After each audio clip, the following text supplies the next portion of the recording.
네, 여기 묵상 간증 깨뜨려야 할 화덕입니다. 어릴 적부터 기질적으로 생각이 많던 저는 인생이 늘 허무하게 느껴졌습니다. 게다가 부모님과 떨어져 누나와 매형손에서 자라게 되었는데 그런 환경은 저를 더욱 외롭고 숨막히게 했습니다. 주님을 만나지 못했기에 그 어떤 것으로도 마음속에 빈 곳이 채워지지 않아 제 인생이 무의미하게 여겨졌습니다. 이런 허무함이 극에 달한 청년 시절에는 발바닥으로 다니는 부정한 짐승들처럼 심하게 방황하며 수많은 이성교제를 하다가 낙태와 음란에 그친 동성애까지 경험했습니다. 특히 성경에서 그만 동성애가 마치 동물의 죽음에 닿아 부정해지듯 죽음을 향해 달려갈 수밖에 없는 치명적인 죄인 것을 그때는 미처 알지 못했습니다. 이처럼 주님이 금하신 부정한 것의 사체를 만진 저는 끊임없이 죄책감과 심한 자살 충동에 시달렸습니다. 저는 이미 부정할 대로 부정하게 되어 깨뜨려 버려야 할 화덕 같은 존재였습니다. 하지만 만세 전부터 저를 택하신 주님은 지금은 천국에 간 큰 누나를 통해 깨끗한 샘물 같은 은혜의 공동체로 저를 인도해 주셨습니다. 이후 저는 공동체의 보살핌과 양육, 어디서도 들어본 적이 없는 구속사의 말씀에 힘입어 주님 앞에 저의 모든 악과 음란을 회개하고 예수 그리스도의 보혈로 깨끗하게 되었습니다. 그리고 젊은 나이에 장로라는 직분을 받아 사명을 감당하는 인생으로 변화되는 축복까지 받았습니다. 돌이켜 생각해보면 하나님이 제게 허락하신 고난과 환경 중 그 어느 것 하나도 구원의 도구로 사용하지 않으신 것이 없다는 사실을 깨닫게 됩니다. 또한 그렇게 험악한 인생을 살 수밖에 없는 제 안의 질긴 죄성과 완악함에 주님이 얼마나 눈물을 흘리셨을지 생각하니 날마다 회개하게 됩니다. 이스라엘 백성을 애굽 땅에서 놀랍게 인도해 내신 하나님의 거룩하심과 같이 이제는 저도 거룩한 삶을 살아내길 소망합니다. 적용하기입니다. 일정을 정할 때 교회 직분의 사명 감당을 최우선 순위에 놓겠습니다. 매주 부부 소그룹에서 저의 제패와 간증을 먼저 나눈 뒤 모임을 인도하겠습니다. 네, 여기 묵상 간증에 나와 있듯이요. 돌이켜 생각해보며 하나님이 제게 허락하신 고난과 환경 중 그 어느 것 하나도 구원의 도구로 사용하지 않으신 것이 없다는 것을 깨닫게 되며 험악한 인생을 살 수밖에 없는 제 안에 질긴 죄성, 완악함의 주님이 얼마나 눈물을 흘리셨을지를 생각하니 날마다 회개하게 된다라고 하고 있지 않습니까? 정말 이분이 하나님 앞에 이렇게 돌아왔을 때 그 어느 것 하나 다 이게 구원의 도구가 되어진다라는 것을 보며 이제 저와 여러분들도 하나님께 돌이킨다면 그 어느 것 하나 구원의 도구로 사용하지 않으신 것이 없다는 것을 또 깨닫게 될 것입니다. 우리 오늘은 레위기 11장 24절부터 47절 어제 말씀에 계속해서 연결되는 부분이다라고 할 수 있는데요. 24절 25절을 보면요. 이런 것은 너희를 부정하게 하나니 누구든지 이것들의 주검을 만지면 저녁까지 부정할 것이며 그 주검을 옮기는 모든 자는 그 옷을 빨지니 저녁까지 부정하리라 라고 해가지고요. 네, 이렇게 주검, 시체죠. 시체를 만지면 저녁까지 부정하다라고 이렇게 말씀해 주고 있습니다. 그래서 이 시체를 25절에 옮기는 모든 자는 옷을 빨아야 된다라고 하면서 저녁까지 부정하다라는 것은 유대인들에게 저녁은 6시거든요. 저녁 6시. 그러니까 그때까지 부정하여 진다라고 이렇게 말씀해 주고 있어요. 이런 경우는요. 네, 이 시체 같은 경우 원에서 만졌겠습니까? 우리 종교개혁자 마틴 루터가요, 그런 이야기를 했어요. 새가 머리 위로 날아가는 것은 어떻게 할 수 없다. 그러나 내 머리에 둥지 트는 것은 막을 수 있다라는 그 말의 의미는 우리가 다 죄의 유혹에 노출되어져 있습니다. 그러니까 내가 원치 않게도 죄를 지을 수가 있다라는 말이 되거든요. 그럴 경우에 여기 말씀에 나와 있듯이 그날 죄는 그날 처리하면 된다라고 말씀해주고 있는 것이에요. 원치 않게 오염되었을 경우 이렇게 회개하면 된다라고 말씀해주고 있는 것이겠죠. 그러니까 죄의 유혹이 크다라고 말할 게 아니라 정말 내 머리에 둥지트지 못하도록 회개하는 것이 필요함을 이 24절, 25절을 통해 볼 수가 있습니다. 그래서 이것에 대한 적용도요, 세상 사람들도 다 아는데 뭘 하면서 합리화하고 있는 죄는 무엇이 있습니까? 내 삶의 기준은 세상이 아닌 말씀입니까? 또 한 가지는요, 이걸 주검과 같은 모임이라고 친다면 세상 모임이 그렇겠죠. 네, 세상 모임과 교회 공동체 모임 중에 어떤 모임을 더 좋아하십니까? 네, 살리는 모임인가, 죽이는 모임인가, 근데 내가 죽이는 모임에 더 끌리고 있지는 않는가를 돌아봐야 한다라는 것이겠죠. 26절부터 28절까지를 이제 보게 되어지면요. 네, 여기서는 26절에 발이 갈라진 모든 짐승 중에 쪽발이 아닌 것이나 새김질 아니하는 것의 주검은 다 내게 부정하니 만지는 자는 부정할 것이요. 이것은 어제 말씀하고 똑같습니다. 그래서 굽이 갈라진 것 중에 쪽발이 아니거나 새김질하는 게 아닌 시체를 만졌을 때 부정하다라고 하고 있고요. 27절에 네 발로 다니는 모든 짐승 중 발바닥으로 다니는 것은, 이게 발바닥으로 나와 있는데 히브리어로 보면요, 손이라고 나와 있어요. 손.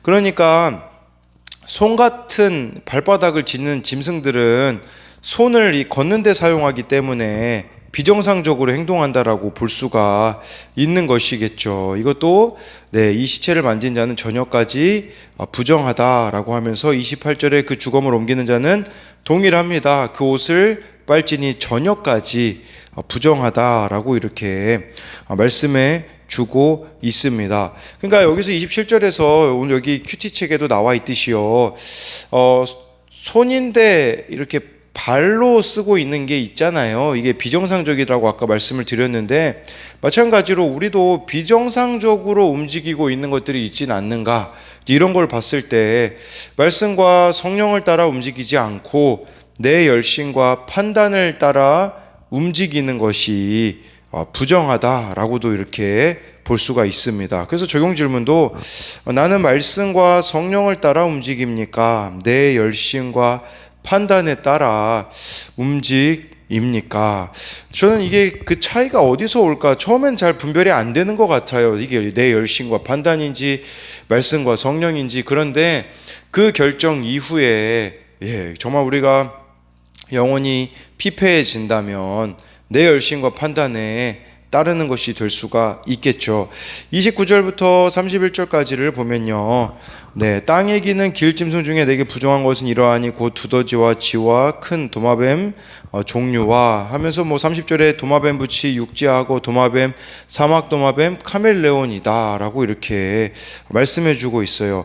그러니까 땅에 기는 짐승들도 부정하다. 이 땅이라는 게요, 그 성경에서는요, 모든 형태의 죽음이 맞닿아 있는 곳이기 때문에 땅을 기어다니며 땅을 이리저리로 다니는 짐승은 부정한 것으로 간주하는데요. 이것은 마치 에덴 동산에서 저주를 받아 땅을 배로 기어다니게 된 뱀의 경우와 연관성도 있어 보인다라고 할 수 있습니다. 그리고 또 여기 보면 도마뱀이나 쥐같이 땅에 기는 짐승을 부정하다라고 하는데, 그 이유는 종잡을 수 없는 방향으로 움직이기 때문이다라는 것이죠. 그렇다면 이것을 우리에게 또 비춰보자면, 내게 주신 질서에 순종하여 구원을 목적으로 행동하는 게 부정하면서 정함으로 나아가는 길이라고 할 수 있습니다. 종잡을 수 없는 방향, 내 마음대로 나아가는 것이 아니라 질서에 순종하고 구원을 목적으로 행동하는 그런 모습들이 우리들 가운데 있어야 한다라고 할 수 있겠죠. 또 여기 32절부터 35절까지요. 32절에 어떤 것에 주검이 나무 그릇에든지 의복에든지 가죽에든지 자루에든지 무엇에 쓰는 그릇에든지 떨어지면 부정하여 지리니 물에 담그라 저녁까지 부정하다가 정할 것이며 라고 해가지고요. 그 어느 이 그릇에다 보면요, 시체가 나무 그릇, 의복, 가죽, 자루에다가 이렇게 닿았을 경우는 물에 담그면 저녁까지 이렇게 부정하다가 정해질 거라고 하고 있고요. 33절에요. 질그릇에 이렇게 부정함이 닿잖아요. 그랬을 경우에는 깨뜨려야 됩니다. 왜 그러냐면 질그릇 같은 경우 접촉을 통해서 이 부정이 그릇에 스며든다라고 생각했기 때문에 그것은 씻어도 부정을 해소할 수 없다고 판단했기 때문에 완전히 깨뜨려야 했다라고 말씀해주고 있습니다. 동일하게요. 35절에도요. 물건 위에도 떨어졌을 때 화덕이든 화로이든 깨뜨려 버리라고 이렇게 해주고 있는 것이겠죠. 그래서 이것에 대한 우리가 적용도 생각해 볼 수 있는 것은요. 내가 깨뜨려야 하는 죄의 유혹은 무엇이 있습니까? 우리에게 조금씩 스며드는 것이 있거든요. 그러니까 그 스며들지 못하게 정말 이렇게 깨뜨려야 되는 그런 죄의 유혹들이 무엇이 있는가를 봐야 합니다. 36절에요. 샘물이나 물에 고인 웅덩이는 부정하여지지 아니하되 그 주검에 닿는 것은 모두 부정하여질 것이요 라고 해서요.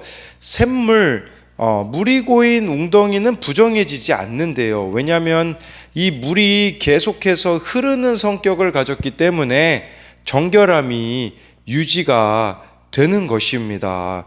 여러분, 그 예수님께서 요한복음에 배에서 생수의 강이 이제 흐른다라는 그런 말씀을 우리에게 비추어 보자면 성령의 강물이 늘 우리 안에 흐르면요, 어떤 부정함도 정결해질 수 있음을 기억해야 돼요. 그러니까 이런 관점으로 보셔야 돼요. 세상이 너무 악하다, 그래서 나는 죄에 무너질 수밖에 없다, 이게 아니라 나는 성령으로 충만하기에 이 세상에 그런 유혹들을 뛰어넘을 수 있다라는 관점으로 접근을 해야 한다라는 것이에요. 그러니까 이렇게 성령의 생수가 흘러넘치는 자들은요, 부정함을 넘어서 오히려 부정한 자를 생명으로 인도해 낼 수가 있다라는 것을 기억해야 한다라는 것이에요. 오늘 묵상 간증에 나와 있는 이분을 보십시오. 수많은 이성과 교제하다가 낙태와 음란의 끝인 동성애까지 경험했는데 세상적인 관점으로 이분이 어떻게 정결해질 수가 있겠습니까? 그러나 정말 성령 충만한 그 교회 공동체 사람들로 인하여서 정결해지듯이 우리가 성령 충만한다면, 내 안에 생수의 강물이 흐르듯이 성령의 충만함이 있다면 오히려 부정한 자를 생명으로 인도해낼 수가 있다라는 것입니다. 그래서 36절에 대한 적용도요. 나는 주검이 전파하는 부정함을 씻어내고 이기는 성령의 생수와 예배와 말씀과 공동체로부터 어떻게 꾸준히 공급받고 있습니까? 이것을 돌아보셔야 돼요. 사실 죄의 유혹이 엄청 큰 시대를 살아가고 있다고 하지만 반면에요, 우리 지금 말씀의 홍수의 시대에 살고 있지 않습니까? 그러니 죄의 유혹이 크다라고만 말한다라는 것은 핑계일 수밖에 없다라는 것입니다. 지금처럼 좋은 목사님들의 설교를 들을 수 있는 시대가 언제가 있었겠습니까? 37절, 38절에 또 말씀을 보면요. 이것들의 주검이 심을 종자에 떨어지면 그것이 정하거니와 38절에 만일 종자에 물이 묻었을 때에 그것이 그 위에 떨어지면 너희에게 부정하리라 라고 이렇게 말씀해 주고 있습니다. 종자에 사체가 닿은 경우요, 그 종자가 마른 상태면 괜찮지만 젖은 상태면 부정하게 된다라고 봤습니다. 아마도 물이 곡식 전체에 부정을 스며들게 하는 것으로 간주되었을 것이기 때문이다라는 것입니다.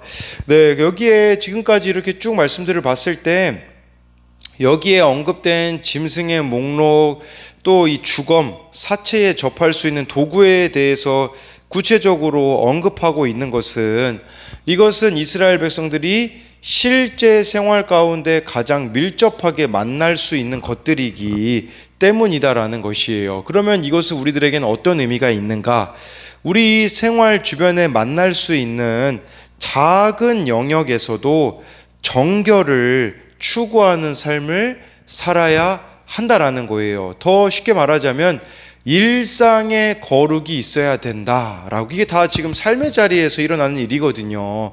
그렇게 우리의 일상이 거룩해야 된다. 그게 바로 이 레위기 11장이 우리들에게 전해주는 메시지라고 할 수가 있는 것입니다. 39절 40절은요 본문은 너희가 먹을 만한 짐승이 죽은 때에 그 주검을 만지는 자는 저녁까지 부정할 것이며, 여러분 정한 짐승도요 죽잖아요. 사체가 되면요 이거 만지는 것도 부정하다, 동일한 겁니다. 부정한 짐승이든 정한 짐승이든 시체는 부정하다. 네, 그리고 40절에 동일하죠. 방식은 옷을 빨고 저녁까지 부정해진다라고 이렇게 말씀해주고 있습니다. 44절로 넘어가게 되어지면요, 나는 여호와 너희의 하나님이라. 내가 거룩하니 너희도 몸을 구별하여 거룩하게 하고 땅에 기는 길짐승으로 말미암아 스스로 더럽히지 말라. 45절에 나는 너희의 하나님이 되려고 너희를 애굽 땅에서 인도하여 낸 여호와라. 내가 거룩하니 너희도 거룩할지어다 라고 말씀해주고 있어요. 왜 이렇게 많은 규정들을 주시는가, 왜 이렇게 까다로우신가 라고 생각할 수 있겠지만, 여러분 기억해야 되는 것은요 은혜가 먼저입니다. 은혜. 45절에 보면 나와 있잖아요.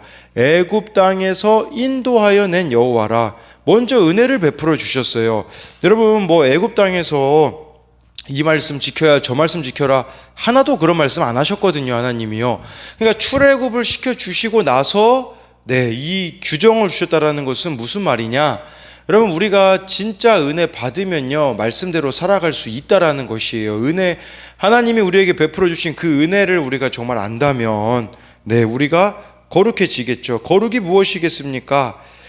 나는 너희 하나님이 되려고 라고 하시는 것처럼, 하나님이 나의 주인이 될 때 우리는 하나님을 닮는 거룩함이 나타날 수밖에 없다라는 것이에요. 그래서 이 거룩은요 우리의 지극히 작은 일상에서부터 시작되어야 된다. 그래서 먹고 마시는 문제부터 구별되어져야 된다라고 말씀해주고 있는 것이겠죠.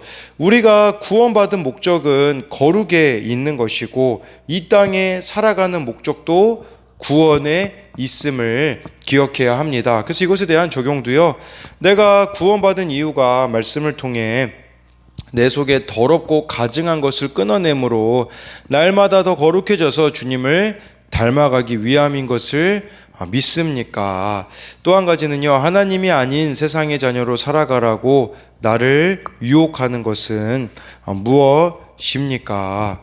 46절 47절을 보면요, 이는 짐승과 새와 물에서 움직이는 모든 생물과 땅에 기는 모든 길 짐승에 대한 규례니 부정하고 정한 것과 먹을 생물과 먹지 못할 생물을 분별한 것이니라 라고 말씀해주고 있습니다.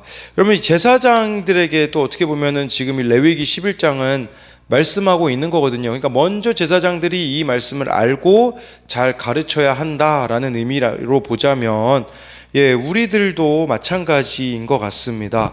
우리가 부정한 것, 정한 것들을 정말 여러분들이 영적인 제사장이라면 깨어 있으므로 분별해 주는 그 역할들, 또 사람들에게 가르쳐 주는 그 역할들을 감당하는 것이 저와 여러분들의 부르심이라고 할 수가 있고, 또 레위기 11장을 정리하자면요, 예수님께서는 이제는 이것을 확장시키셨어요. 확장시키셔서 단지 음식의 문제가 아니라 마음의 문제라고까지도 확장을 시키셨습니다. 그래서 어제 말씀드렸듯이 마가복음 7장에 사람을 더럽게 하는 것은요, 입으로 들어가는 게 아니라 안에서 밖으로 나오는 것이라고 하셨습니다. 악한 생각이 사람을 더럽게 하기 때문에 우리는요, 음식뿐 아니라 내 마음, 내 생각까지도 깨끗하여지게 해야 한다라는 것이죠. 근데 오늘 말씀에 이 정함의 그 유통기한이 하루잖아요. 저녁까지 부정하리라라는 것은, 여러분 우리 안에 얼마나 죄의 요소들이 많이 있습니까? 그날 죄는 그날 처리하셔야 된다라는 것이에요. 또 이 바울이요, 로마서 14장 17절에 이렇게 말씀해주고 있잖아요. 하나님의 나라는 먹는 것과 마시는 것이 아니요 오직 성령 안에 있는 의와 평강과 희락이라 라고 해주고 있어요. 저는 이걸 그런 의미로 보게 되어지더라고요. 내가 정말 성령으로 충만하게 되어진다면 성령으로 인하여서 우리 개개인이 의와 평강과 희락을 하나님으로부터 얻게 되어진다면 먹는 것과 마시는 것에 구별이 이루어질 수밖에 없음을 저와 여러분들이 기억함으로써 성령의 충만함으로 죄의 유혹이 크다는 핑계를 대지 마시고, 이 죄의 유혹이 큰 시대, 죄가 더한 곳에 은혜가 넘친다고 로마서에서 말씀해 주지 않았습니까? 무슨 말이겠습니까? 죄가 넘치는 이 시대 가운데 하나님이 베풀어 주실 은혜와 성령이 더 큼을 저와 여러분들이 기억함으로써 정말 오늘도 은혜를 구하시고 성령의 충만함으로써 이 죄와의 전투를 싸워 승리해내는 저와 여러분들이 되었으면 좋겠고요. 그래서 마지막으로 이것에 대한 적용도요. 성령 충만하는데 방해하는 생각과 마음과 삶의 방식은 무엇입니까? 라고 해서요. 정말 오늘도 성령 충만함으로써 죄를 죄로 여기며 회개함으로 나아가는 저 여러분들이 되기를 소망합니다.